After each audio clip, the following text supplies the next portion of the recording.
Le collectif des avocats pour la défense des victimes de droit international commis au Burundi, CAVIB, suit avec une attention particulière la situation judiciaire de la journaliste Sandra Muhoza.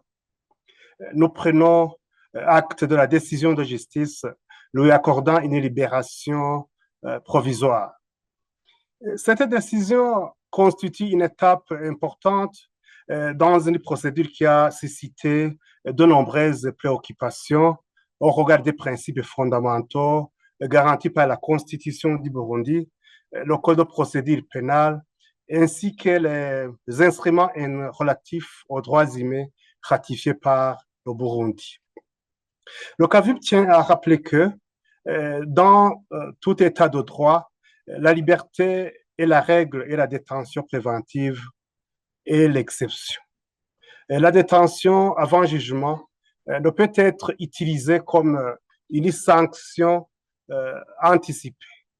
Elle doit être strictement nécessaire, motivée en droit et en état et proportionnée aux objectifs poursuivis par la justice. Dans son cas d'une journaliste, ces exigences accordées à Sandra Muhoza confirment que des mesures alternatives à la décision étaient juridiquement possibles.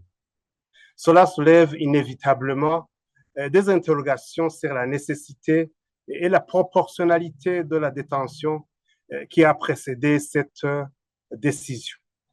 Le CAVIB rappelle également que la présomption d'innocence demeure un principe cardinal. Madame Sandra Muhoza reste présumée innocente jusqu'à ce qu'une juridiction compétente statue définitivement sur les faits qui lui sont reprochés.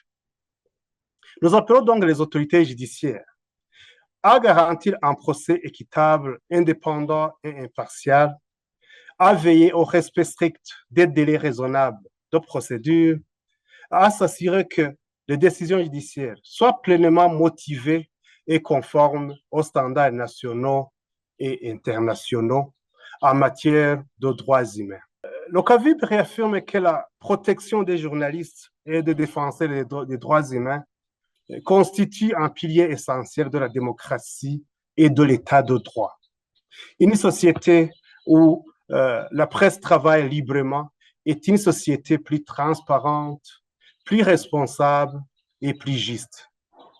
Nous demeurerons attentifs à la suite de cette procédure et continuerons à exercer notre mission de veille juridique et de défense des principes fondamentaux.